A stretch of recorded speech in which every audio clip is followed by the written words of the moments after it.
Hello student, आप सभी का हमारे यूट्यूब चैनल पर स्वागत है।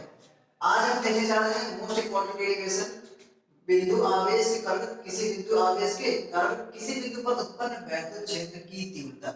ठीक, तो इसके लिए हम क्या करते हैं, बिंदु आवेश लेंगे। बिंदु आवेश क्या होता है, एक धनावेश होता है। क्या होता है, एक धनावेश होता है जिस पर अल्प मात्रा में क्या होता है, आवेश होता है। धनावेश यानी कोई भी आवेश कह सकते हो, नेगेटिव चार्ज भी कह सकते हो, यानी कि ऋण आवेश। ठीक, तो इसके लिए क्या करते हैं, एक पॉजिटिव चार्ज ले रहे हैं। क्या ले रहे हैं, एक पॉजिटिव चार्ज प्लस क्यू, जो बिंदु ओ पर क्या है, स्थित है। बिंदु ओ से स्मॉल आर दूरी पर कोई बिंदु क्या है, पी है। ठीक है, इस पर हमको क्या निकालना है, वैद्युत क्षेत्र की तीव्रता निकालनी है ई। ठीक, इनके बीच की दूरी क्या है, स्मॉल आर है। क्या है, स्मॉल आर। ठीक, तो वैद्युत क्षेत्र की तीव्रता कैसी राशि है, सदिश राशि। कैसी राशि है, सदिश राशि, क्योंकि इसमें दिशा होती है। तो एक बात समझ लो, परीक्षण आवेश क्या होता है, एक काल्पनिक आवेश होता है जिस पर अल्प मात्रा में क्या होता है, धनावेश होता है। इसका केवल यूज हम किस लिए करते हैं, वैद्युत बल की दिशा निकालने के लिए और वैद्युत क्षेत्र की दिशा निकालने के लिए, क्योंकि जो वैद्युत बल की दिशा होती है वही वैद्युत क्षेत्र की दिशा होती है। ठीक, तो इसके लिए क्या करते हैं, बिंदु P पर क्या रखते हैं, एक परीक्षण आवेश रखते हैं। क्या रखते हैं, एक परीक्षण आवेश रखते हैं। ठीक, अभी पॉजिटिव चार्ज है, पॉजिटिव चार्ज इसको धक्का देगा कि प्रतिकर्षण बल लगाएगा, तो क्या होगा, ये कुछ इस तरह से क्या होगी, दिशा होगी। कुछ इस तरह से क्या होगी, दिशा होगी। ठीक, तो हम बात करते हैं भाई, प्लस के आवेश दोनों परीक्षण आवेश का कुछ बल लग रहा होगा, कुछ बल लग रहा होगा। ठीक है, वो है, अगर इसकी लैंग्वेज लिखनी हो, देखो कोई भी डेरिवेशन है, डेरिवेशन में जो लैंग्वेज लिखनी होगी वो डायग्राम से देखकर ही लिखनी है। डायग्राम से देखकर ही लिखनी है, जिस तरह से मैंने लिखी है। और ये यूनिवर्सल है, जो हम कह रहे हैं वही आखिरी सत्य है, बस उसे आपको फॉलो करते रहना पड़ेगा। ठीक है, तो ध्यान समझना। माना कोई, ठीक है, बिंदु आवेश प्लस की कुलांक है, बिंदु O पर एक ऐसे माध्यम में स्थित है जिसका परावैद्युतांक क्या है, K है। अब हमने बताया था परावैद्युतांक क्या होता है, एक माध्यम होता है, क्योंकि किसी न किसी माध्यम में तो स्थित होगा। अगर वायु में स्थित होगा तो वायु का परावैद्युतांक 1 मीटर क्या होगी, 1 होगी। इससे पहले के लेक्चर में बताया था, जिन्होंने पहले के लेक्चर नहीं अटेंड किए हैं वो पहले इससे पहले के लेक्चर देखें, तभी ये आपको समझ में आएगा। ठीक, और जो बच्चे नए ज्वाइन किए हैं वो चैनल को सब्सक्राइब जरूर करें, क्योंकि इससे आप ही का फायदा है। आपका फायदा कैसे, क्योंकि जो नए से नए क्या होगी, इन्फॉर्मेशन होगी या फिर कोई भी वीडियो की क्या होगी, नोटिफिकेशन आनी होगी, तो ऐसे नहीं आती है जब तक कि हम क्या नहीं करेंगे, सब्सक्राइब नहीं करेंगे। ठीक, अगर हम बात करें, क्या बात करें कि वैद्युत क्षेत्र की तीव्रता कैसे निकलेगी। वैद्युत क्षेत्र की तीव्रता E बराबर फॉर्मूला होता है, एगा फॉर्म में क्या होता है, Q नॉट। ठीक, तो हमको पहले क्या चाहिए, वैद्युत बल चाहिए। क्या चाहिए, वैद्युत बल चाहिए। जब तक वैद्युत बल नहीं आएगा तब तक वैद्युत क्षेत्र की तीव्रता नहीं आ सकती। ठीक, तो वैद्युत बल के लिए आपको पता है कम से कम दो आवेश होने चाहिए, दो आवेश है। ठीक, तो हम वैद्युत बल निकालेंगे। क्या निकालेंगे, वैद्युत बल लिखेंगे प्लस क्यू आवेश द्वारा, प्लस क्यू आवेश द्वारा परीक्षण आवेश पर, परीक्षण आवेश पर लगने वाला वैद्युत बल, वैद्युत बल। ठीक है, वैद्युत बल के लिए कूलॉम का नियम अप्लाई करते हैं। क्या अप्लाई करते हैं, कूलॉम का नियम, कूलॉम का नियम। ध्यान सुनिए, इससे पहले लैंग्वेज देख लीजिए, लैंग्वेज क्या है। माना प्लस की कूलॉम आवेश का कोई बिंदु आवेश है, बिंदु O पर स्थित है, किसी ऐसे माध्यम में स्थित है जिसका परावैद्युतांक क्या है, K है।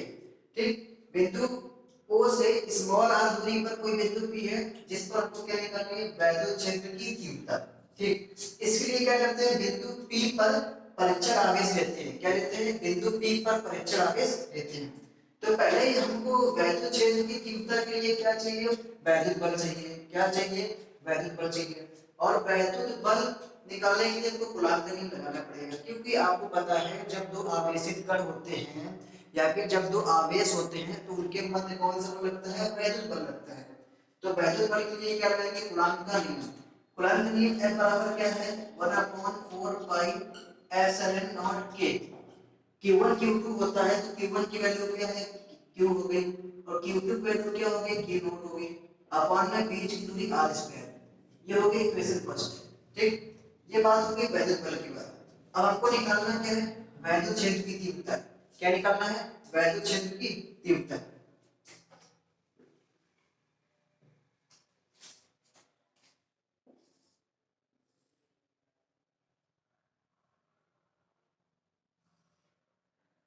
तो लिखेंगे बिंदु P पर, बिंदु P पर वैद्युत क्षेत्र की तीव्रता, वैद्युत क्षेत्र की तीव्रता। वैद्युत क्षेत्र की तीव्रता का आपको फॉर्मूला पता है, E इक्वल क्या होता है, F अपॉन में Q नॉट, F अपॉन में Q नॉट। इससे लास्ट लेक्चर जो था, इससे पहले लेक्चर था, उसमें मैंने वैद्युत क्षेत्र की तीव्रता पूरी डिटेल में बताया था कि वैद्युत क्षेत्र की तीव्रता होती क्या है, इसका मात्रक और विभव, और साथ ही साथ इसका फॉर्मूला बताया था। साथ ही साथ इसका क्या बताया था, फॉर्मूला बताया था।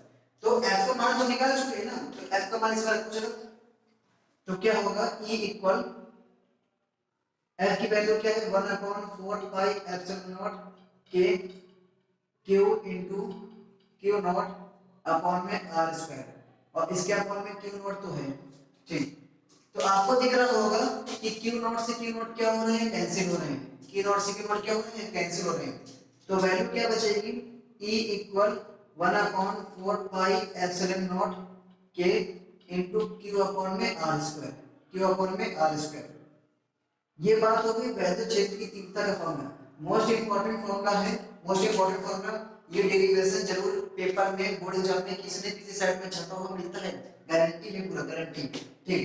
इस डेरिवेशन के बिना आगे की डेरिवेशन इम्पॉसिबल है, इस डेरिवेशन के बिना इसका यूज बहुत है। ये फॉर्मूला याद कर लो, कैसे याद करोगे, Q upon R square, Q upon R square, Q upon R square. कहने मतलब ये तो कांस्टेंट हो गया ना, ये तो कांस्टेंट हो गया ना, यानी कि 1/4 पाई एप्सिलॉन नॉट के क्या होता है, कांस्टेंट होता है। E इक्वल याद कैसे करोगे, E equal Q upon R square, क्योंकि ये कांस्टेंट है, ठीक। तो आप पूरा बोलोगे जब भी लिखेंगे, तो E equal 1/4 pi epsilon not के Q अपॉन R स्क्वायर, ठीक। इसे मैंने बताया था एप्सिलॉन नॉट कहते हैं या फिर एप्सिलॉन जीरो कहते हैं, ठीक। अगर हम बात करें, किसकी बात करें, ठीक है, वायु या निर्वात के लिए, किसके लिए बात करें, वायु या निर्वात के लिए, वायु या निर्वात के लिए आपको पता है K की वैल्यू कितनी होती है, 1। तो E का नया फॉर्मूला क्या बनेगा, E equal 1/4 pi epsilon not into Q upon R square. इससे पहले का लेक्चर जिन्होंने नहीं देखा है वो पहले लेक्चर देखें, ठीक है, और ठीक तब इस लेक्चर के अंदर तब ये समझ में आएगा, ठीक है। एप्सिलॉन नॉट के बारे में सब मैंने बताया था कि एप्सिलॉन नॉट होता क्या है, इसका मान बताया था, विमा बताया था, बहुत मोस्ट इंपॉर्टेंट है, ठीक है। तो ये वैल्यू एक फॉर्मूला ये आ गया, मेन फॉर्मूला यही है, जब K की वैल्यू कहता है तो रॉफ बना लोगे, ठीक, नहीं कहता है तो नहीं लोगे। वायु निर्वात को क्या कहता है, ठीक है। आपको पता है 1/4 पाई एप्सिलॉन नॉट का मान कितना होता है, 9 × 10⁹ होता है। तो आगे इसमें अगर वैल्यू पुट करें तो क्या होगा, E equal 9 × 10⁹ into Q upon R square. Numerical के पॉइंट ऑफ व्यू से बहुत ज्यादा ये फॉर्मूला यूज होता है, कौन सा, ये वाला, E equal 9 × 10⁹ into Q upon R square. क्यों, 1/4 पाई एप्सिलॉन नॉट की वैल्यू तो हमको पता है ना, इससे पहले सब निकाल चुके हैं, ठीक है। तो ये डेरिवेशन हो गया किसी बिंदु आवेश के कारण किसी बिंदु पर उत्पन्न वैद्युत क्षेत्र की तीव्रता। केवल सिंगल आवेश कहता है ना, इसका मतलब क्या है, केवल सिंगल एक आवेश कहता है, तो एक आवेश के कारण क्या होता है, वैद्युत क्षेत्र की तीव्रता क्या होती है, Q upon R square, Q upon R square. सबसे पहले करेंगे क्या, कोई बिंदु आवेश लेंगे, बिंदु आवेश से स्मॉल r दूरी पर, जरूर है कि यहाँ पर कितनी भी दूरी पर हमको इस बिंदु पर निकालना होगा ना, तो इस बिंदु पर बात करेंगे। वो दूरी पर तो डिपेंड करती है कि 1 मीटर, 2 मीटर, 10 सेंटीमीटर, 20 सेंटीमीटर, तो डिपेंड करती है। तो कहने का मींस क्या है, किसी बिंदु पर कितनी दूरी पर हमको क्या निकालना है, वैद्युत क्षेत्र की तीव्रता निकालनी है। तो सबसे पहले क्या करेंगे, वैद्युत बल निकालेंगे। वैद्युत बल का फॉर्मूला कहां है, वैद्युत बल का फॉर्मूला लगाएंगे, ठीक है, वैल्यू पुट कर देंगे, ठीक। उसके बाद क्या निकालेंगे, बिंदु P पर वैद्युत क्षेत्र की तीव्रता निकालनी है ना, तो फॉर्मूला लगा देंगे, E इक्वल क्या होता है, F upon Q not. F की वैल्यू रखो, कैंसिल आउट करो, ये आ जाएगा फॉर्मूला, ठीक है। तो आज का टर्म बहुत मोस्ट इंपॉर्टेंट था, आज के लिए इतना ही, थैंक यू।